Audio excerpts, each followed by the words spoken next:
بسم الله الرحمن الرحيم وبه نستعين ثم الصلاة والسلام على سيدنا ونبينا أبي القاسم المصطفى محمد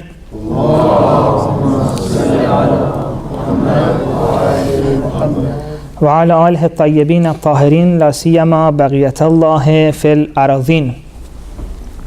Pets.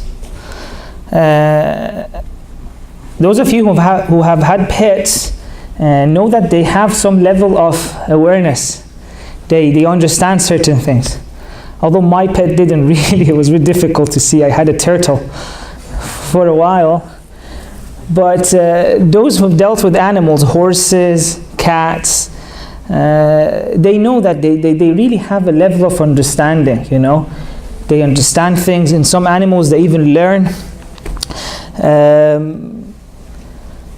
And it's not really difficult to see. It's quite obvious. They interact with the universe around them. Animals we're talking about. But at the same time, there are certain things in the universe that is beyond their level of understanding, right? Of course, you can teach a parrot to talk. You can teach certain things to a cat, a dog. And even if you don't teach them, they know certain things themselves. They have understanding. But it would be very difficult to, for example, explain quantum theory to a cat.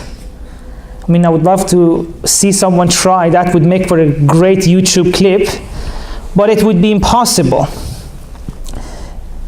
As much as it is true that animals do have a certain level of understanding of what happens in the universe, there are so many concepts and realities in the world that transcends their understanding, that is beyond their capability to understand. So from a long time ago, when human beings came across this, they thought, well, this is the exceptional talent of man.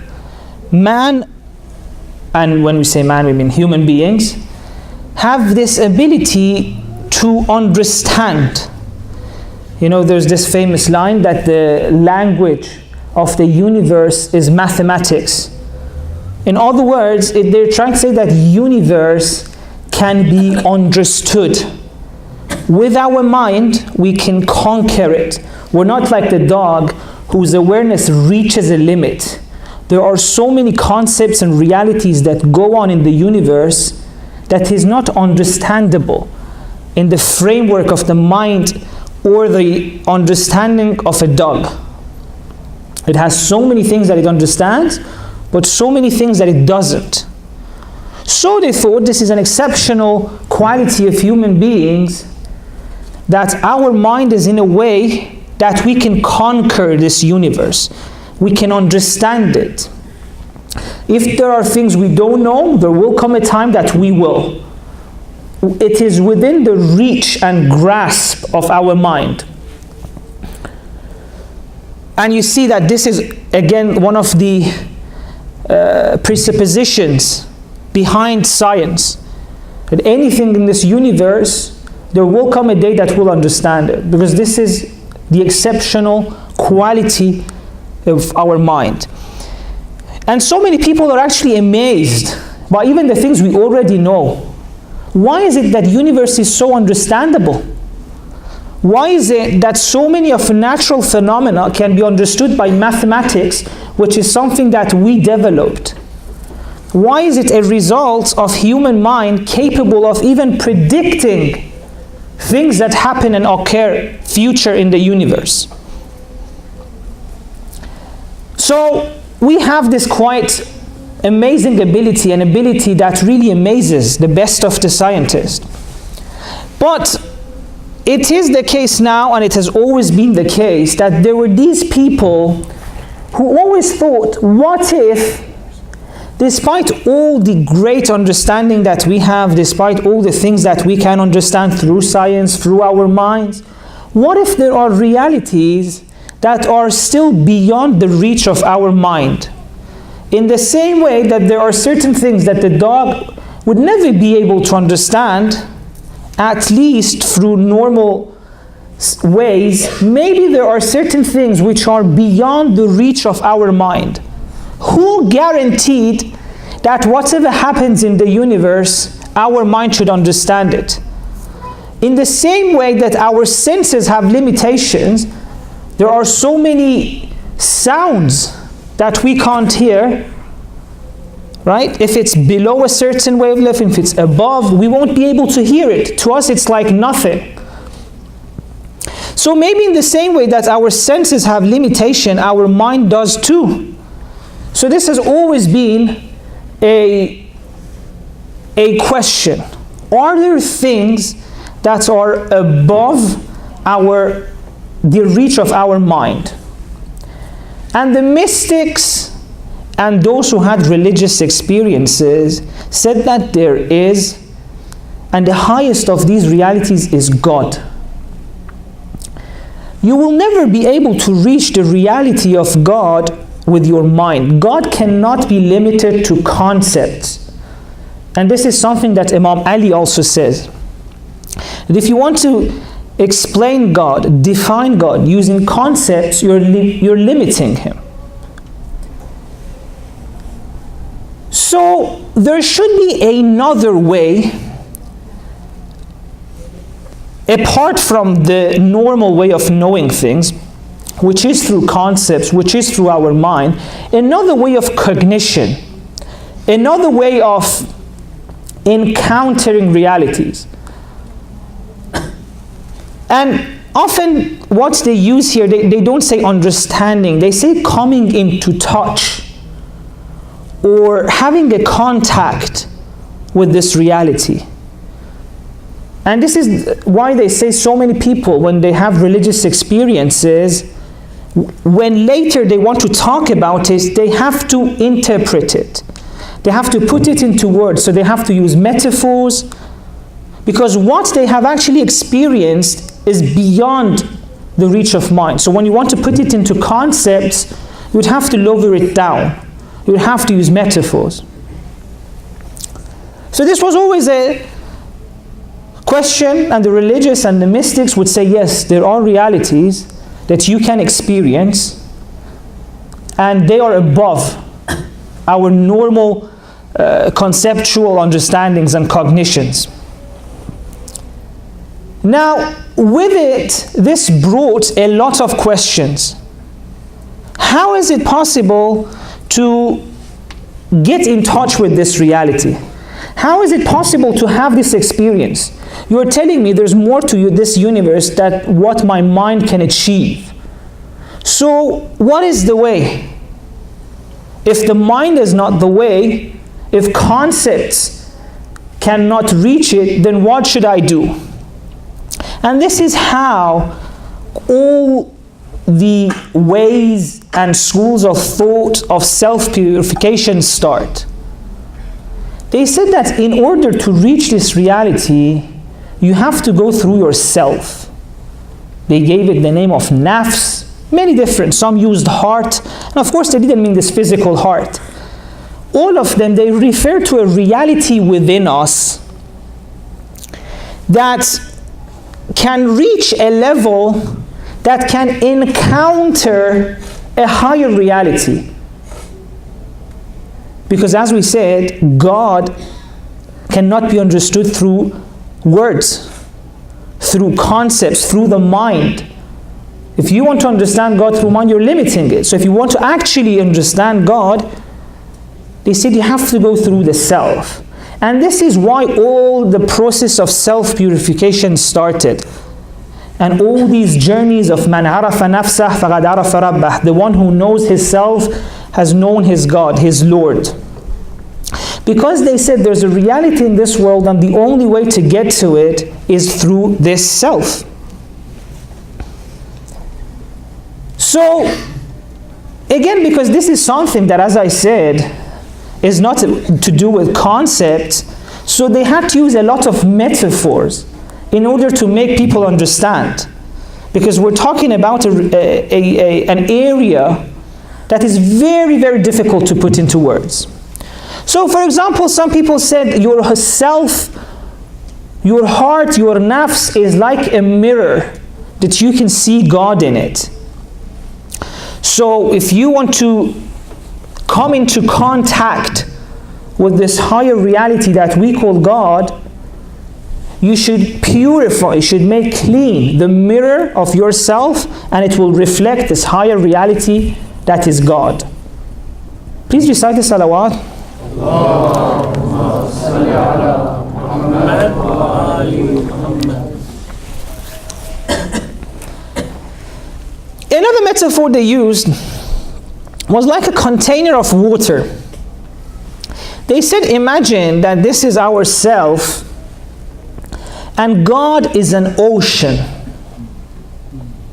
Not only you can't understand God through your mind, forget about it. God is a reality beyond concepts.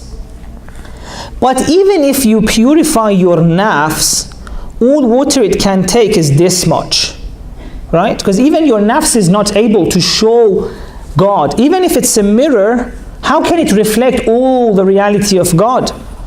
If it's a container, how can it include and contain an ocean? The container is amazing. I love this metaphor. Better than the mirror one. You can't really drink the mirror. So they said, if you want the container to contain God more, then this is something that you should do for such a long time. Purify your heart and allow it to reflect God as much as possible. Right? If it's a mirror and you encounter God for 1 second, you'll just see part of it. But if it's like 20 years that you've purified your heart and keep it that way, then of course it's not going to show the whole reality of God, but at least it's more than 1 second. So the more you keep your heart pure, the more you can experience from this ocean. The more you allow your container to swim in this ocean, the more it will come in touch, come into contact with this higher reality. So that's why self-purification for 1 second doesn't really matter much. You will encounter this reality, but that's such a small part of it. This reality is unlimited, is indefinite. So if you want to know it more, if you want to experience it more, this process of self-purification should go on and on and on.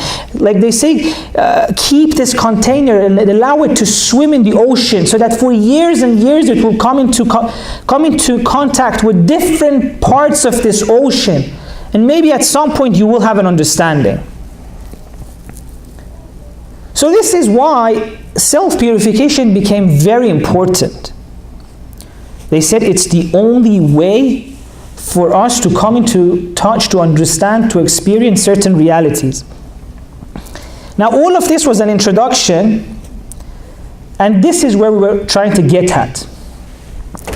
In order to help people go about doing the process of self-purification, religion and mystics and scholars have used so many metaphors.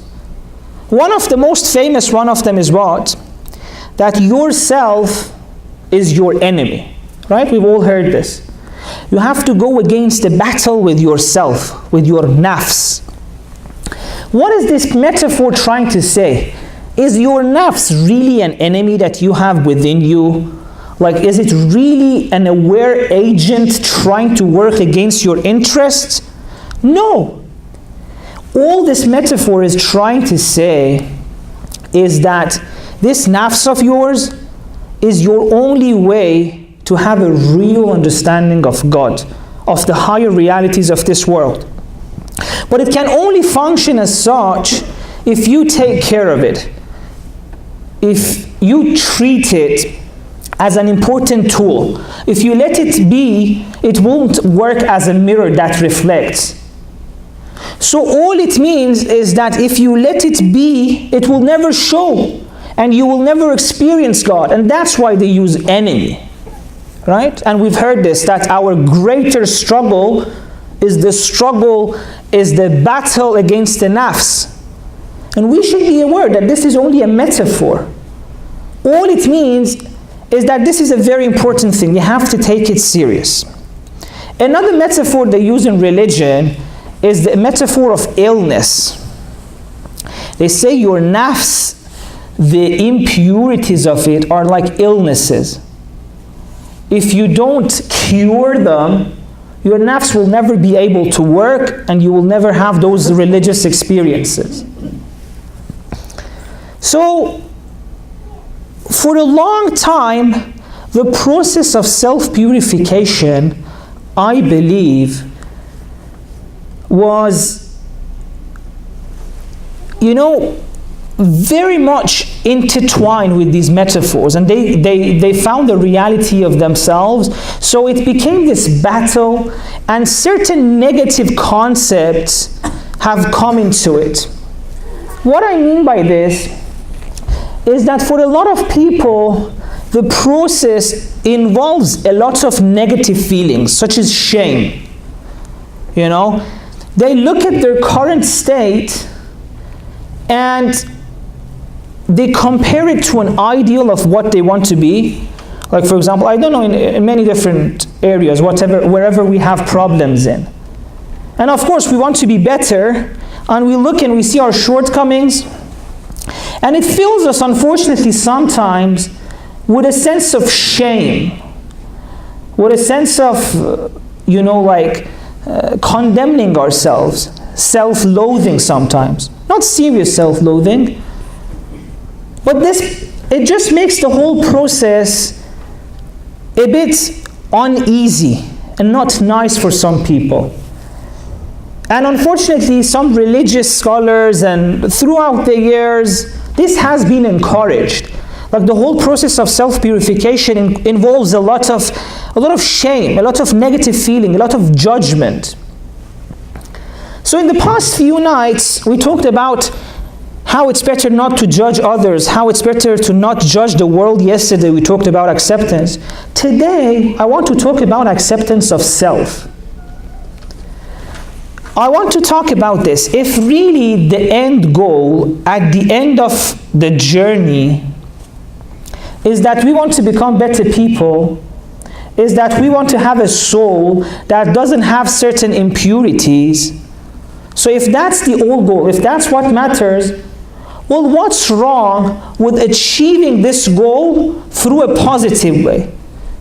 Instead of condemning ourselves for our shortcomings, or instead of feeling shame for the things which are wrong with us, why not use another way? If you look at our mystical traditions, sometimes the way that the mystical teachers used to teach a lesson to their students were filled with humiliation. The student would be humiliated in order to learn a lesson, for example, to let go of the ego. And we have so many stories of this, like when it wasn't that, or for example, people who set punishments for themselves. They say, if I, for example, make this mistake again, I will recite as a punishment 100 pages of Quran in one day. Or I will fast for 10 days. Or I will do this, or I will put sadaqah to punish myself if I make a mistake. And what happens when you make that mistake? First of all, you lose your confidence. You feel a kind of self-loathing. Your self-esteem goes low. It's filled with a lot of negative emotions.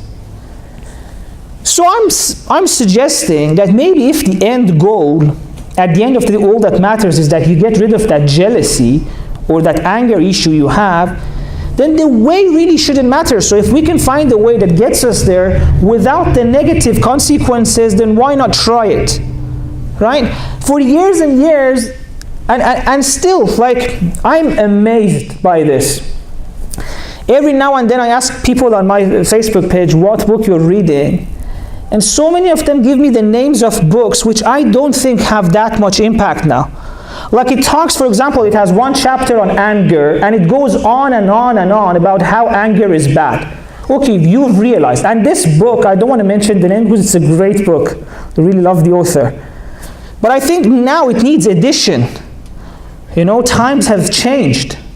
So this book on one chapter goes on and on and on about anger, and it doesn't really, it does justice to making you feel horrible about yourself.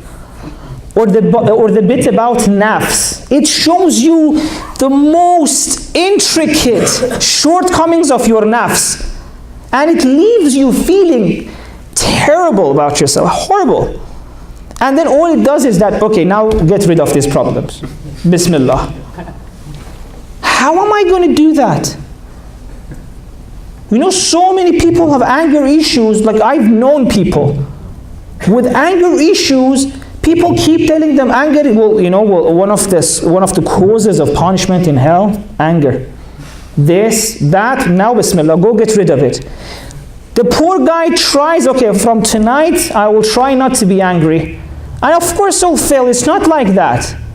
You can't just like wish anger away.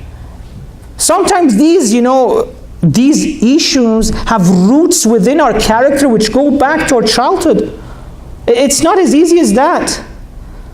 But this book, this method that we had, was filled with shaming. I'm going to shame you into letting go of anger. You're the enemy of God if you lie. Now go lie. It's not as easy as that to let go. Of course, how would I know? I've never lied. But finally, someone got the joke. Alhamdulillah. I hope the microphone gets this, by the way, that people are laughing. It would be weird for someone watching on YouTube, be like, what's happening? People laughed. So it's not as easy as that, But often we don't realize that what matters at the end of the day is that to get rid of your anger. So maybe one of the most spiritual things you can do is to go and talk to a therapist, or read a book about anger that is not written by Ayatollah. If it really helps you get rid of your anger, who cares who's written it? So I'm suggesting tonight that, and this is just an idea, right? If you don't like it, then we can talk about it. I'm really open. It's just an idea that maybe after all these years, we can try and make this process of self-purification into a nicer process. So that whatever state you are at, you don't feel bad about it. No matter where we are still human beings. And within us, we have the spirits of God. وَنَفَخْتُ فِيهِ مِنْ رُوحِي.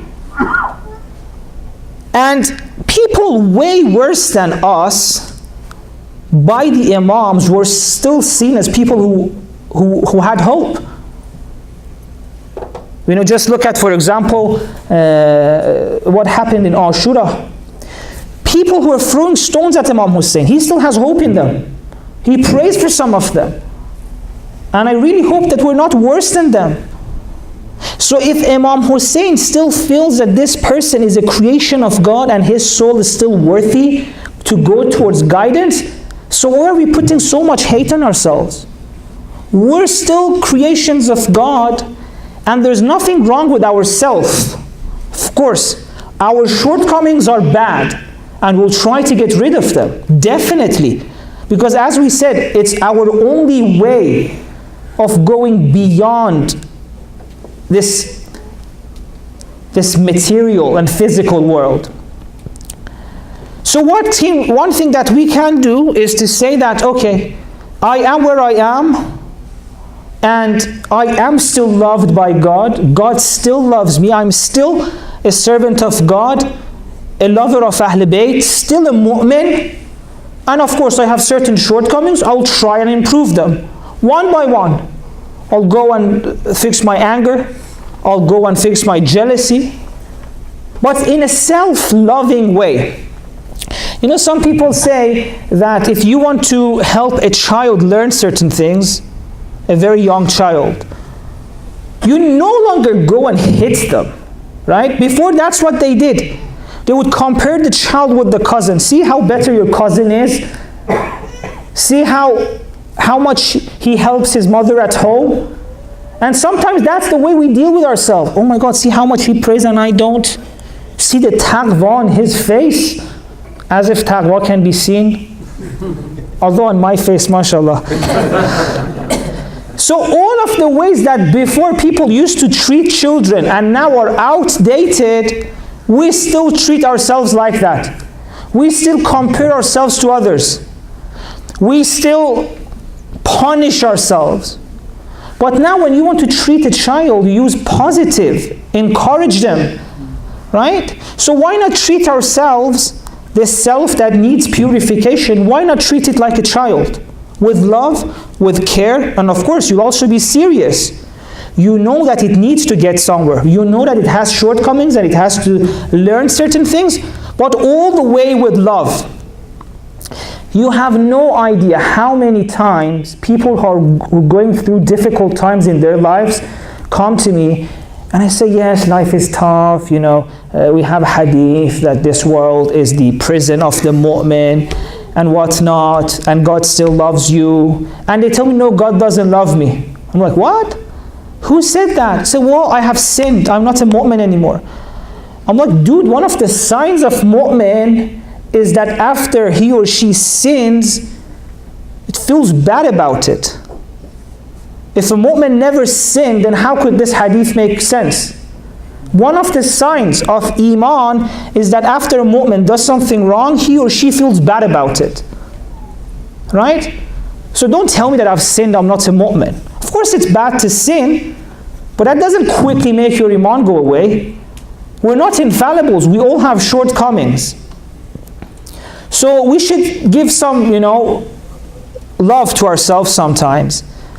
And make this process, I think, nicer. Make it, empty it from all the negative feelings of shame that really affect one's self-esteem, one's character. And sometimes it reaches a level that the person loses their motivation altogether. Like, no, I can't do this. It's beyond me. Please recite the salawat.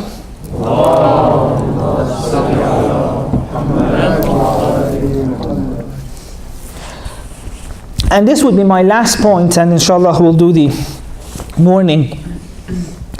One of the methods which is really nice, and you can see it in a lot of Rumi's poems, is that he never says, like, if you do something bad, that come on, you're such a bad person. Look at others, how great they are. Rumi's approach is this. Rumi always tell you, come on, you're better than that. He doesn't say you're bad. He says you're a great person. I see it in you. You're amazing. You have the Spirit of God in you. I believe in you. It fills you with a lot of love. And then it becomes easy. It never says you're bad. It says, I know within you, deep within you, you're great. I believe in you. I know that God blew from His Spirit into you. Another way which is amazing is the way of love. Love for God, love for the Ahl Bayt. Instead of trying to put yourself down to improve, you do it out of love for God, out of love for Hazrat Abbas, out of love for Imam Hussein. And it just makes the whole journey much nicer and easier. You know how sometimes there are things that we find difficult, but we do it easily for the person we love. We do it for our children, for our parents sometimes, for our partners, especially in the early days of marriage when we're still like so much into love. Things that are so difficult, like driving 2 hours to get something just because they like it. It's very difficult, but it feels nice. And nowhere on the journey you feel like self-hatred or anything. No, you feel so good. And it's because you love them. Love makes difficult things easy. So another way of maybe self-purification is through love. So just to summarize what I've been saying, is that in life there are realities that are beyond the reach of our mind. There's no way to grasp them through the mind, through concepts. So that's how self-purification started. They said there are realities that you can only come into touch with them. You can't understand them. And in order for your nafs to be able to do this, you have to purify it. And for a long time, this process of self-purification was involved with a lot of shaming and negative emotions. Now, I'm hoping that it no longer needs to stay that way. And we can use other methods. We can use love. We can use the love for Ahl Bayt. We can use love for ourselves. We can remind ourselves of the greatness of God that is already within us and the great potential that we have, and say goodbye to the negative and shaming ways. So that's all I hope that I've managed to convince you of. Please recite the salawat.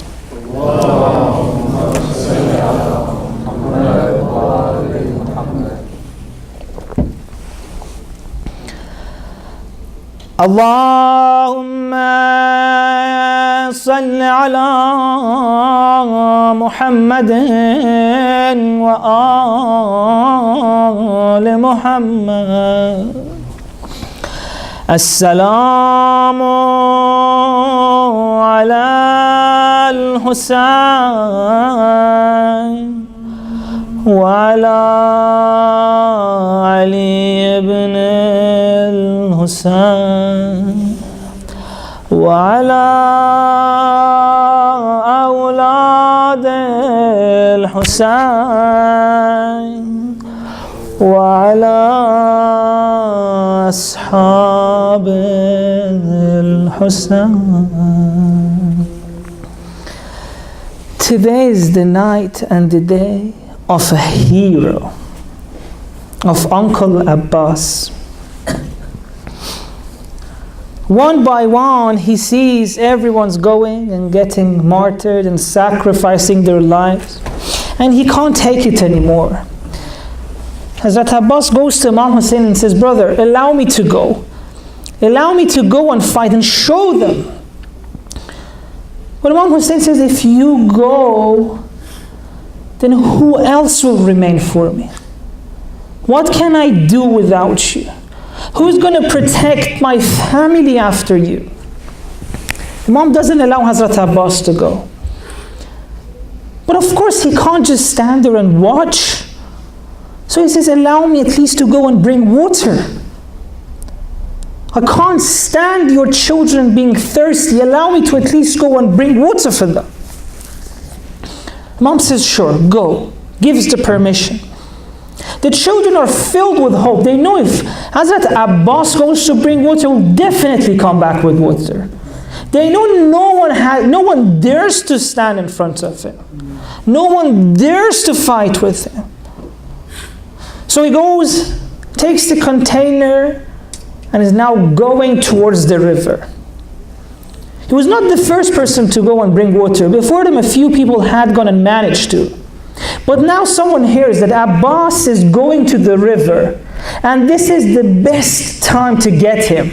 They knew they couldn't fight with him one-on-one, but if he's distracted by the water, that's the best time. So not just 1 or 10, they go there in tens, and still they don't have the audacity, still they don't dare to confront him. They hide. And he goes to the river. And with him the prayer of all the thirsty children and the family. And now he's thinking, even if I can't fight, at least I can do something for the children of Hussein. At least I will be able to bring water back. So he goes like a hero when everyone's escaping. He reaches the river, and we all know that he didn't drink from the river. How could he drink while Sakina was thirsty? While Hussein didn't have water.